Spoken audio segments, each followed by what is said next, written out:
ଓଡ଼ିଶାର ଅଗଣିତ ପରୀକ୍ଷାର୍ଥୀ ଯେଉଁମାନେ ରେଭିନ୍ୟୁ ଇନ୍ସପେକ୍ଟର ବା ଆର୍ଆଇ, ଆସିଷ୍ଟାଣ୍ଟ ରେଭିନ୍ୟୁ ଇନ୍ସପେକ୍ଟର ବା ଏଆର୍ଆଇ, ଆଇସିଡିଏସ୍ ସୁପରଭାଇଜର, ଅମିନ୍, ଷ୍ଟାଟିଷ୍ଟିକାଲ ଫିଲ୍ଡ ସର୍ଭେୟର ଏହିଭଳି ସରକାରୀ ପଦବୀ ପାଇଁ ପ୍ରତିଯୋଗିତାମୂଳକ ପରୀକ୍ଷା ଦେଉଛନ୍ତି ସେ ସମସ୍ତଙ୍କୁ ପିକେ କ୍ଲାସେସକୁ ମୁଁ ସ୍ୱାଗତ କରୁଛି।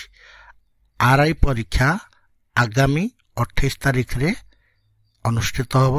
ଏଣୁ ପ୍ରଥମେ ଆର୍ଆଇ ପରୀକ୍ଷା ଉପଯୋଗୀ କିଛି ପ୍ରଶ୍ନ ଆଜି ଆମେ ଆଲୋଚନା କରିବା, ଯାହାକି ପାର୍ଟ ଏ ଜେନେରାଲ ନଲେଜ ଯେଉଁଠି 100 ମାର୍କର ଆସିବ। ସେ ପ୍ରଶ୍ନ ଭିତରୁ ଆଜି ଆମେ 10ଟି ପ୍ରଶ୍ନ ଆଲୋଚନା କରିବା। ବାୟୁମଣ୍ଡଳର ଆର୍ଦ୍ରତା କେଉଁ ଯନ୍ତ୍ର ଦ୍ୱାରା ମାପ କରାଯାଏ?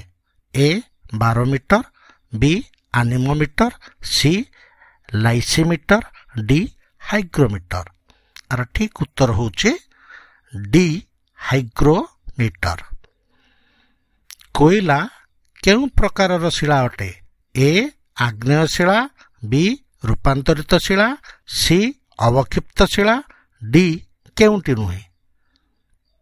ଆର ସଠିକ ଉତ୍ତର ହେଉଛି ସି ଅବକ୍ଷିପ୍ତ ଶିଳା। ଭୂମିକମ୍ପ ତରଙ୍ଗ ମାପ ପାଇଁ ବ୍ୟବହାର କରାଯାଉଥିବା ଯନ୍ତ୍ରଟି କ'ଣ?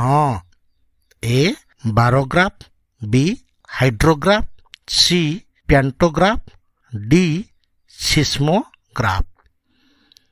ଆର ଠିକ ଉତ୍ତର ହେଉଛି ଡି ସିସ୍ମୋଗ୍ରାଫ। ନିମ୍ନଲିଖିତ ମଧ୍ୟରୁ ସୁଏଜ କେନାଲ କେଉଁ ଦୁଇଟି ସାଗର ମହାସାଗରକୁ ସଂଯୋଗ କରେ? ଏ ଭାରତ ମହାସାଗର ପ୍ରଶାନ୍ତ ମହାସାଗର, ବି ଭୂମଧ୍ୟ ସାଗର କୃଷ୍ଣ ସାଗର, ସି ଭୂମଧ୍ୟ ସାଗର ଲୋହିତ ସାଗର, ଡି ଆଟଲାଣ୍ଟିକ ମହାସାଗର ପ୍ରଶାନ୍ତ ମହାସାଗର। ଆର ଠିକ ଉତ୍ତର ହେଉଛି ସି ଭୂମଧ୍ୟ ସାଗର ଲୋହିତ ସାଗର। କେତୋଟି ରାଜ୍ୟ ଓଡ଼ିଶାର ସୀମାକୁ ଲାଗି ଅଛନ୍ତି? ଏ 2, ବି 3, ସି 4, ଡି 5। ଆର ଠିକ ଉତ୍ତର ହେଉଛି ଡି 5।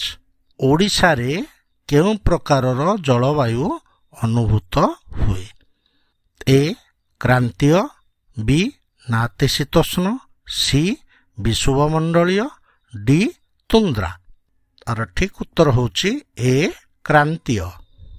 ବୁଢ଼ାବଳଙ୍ଗ ନଦୀର ଉତ୍ପତ୍ତି କେଉଁଠାରୁ ହୋଇଛି? ଏ ନୀଳଗିରି ପର୍ବତ, ବି ଦେଓମାଳି ପର୍ବତ, ସି ଗୋରୁମହିଷାଣୀ ପର୍ବତ, ଡି ଶିମିଳିପାଳ ପର୍ବତ। ଆର ଠିକ ଉତ୍ତର ହେଉଛି ଡି ଶିମିଳିପାଳ ପର୍ବତ। ରକ୍ତନଳୀ ଜମାଟ ବାନ୍ଧିବାକୁ କ'ଣ କୁହାଯାଏ? ଏ ଥ୍ରୋମ୍ବୋସିସ୍, ବି ରିଉମାଟିଜିମ୍, ସି ଆଗ୍ଲୁଟିନାଇଜେସନ୍, ଡି ଫାଇବ୍ରୋସିସ୍। ଆର ଠିକ ଉତ୍ତର ହେଉଛି ଏ ଥ୍ରୋମ୍ବୋସିସ୍। ସିନ୍ଧୁ ନେତ୍ର ଉପଗ୍ରହ କେଉଁ PSLV ବ୍ୟବହାର କରି ଉତ୍କ୍ଷେପଣ କରାଯାଇଥିଲା?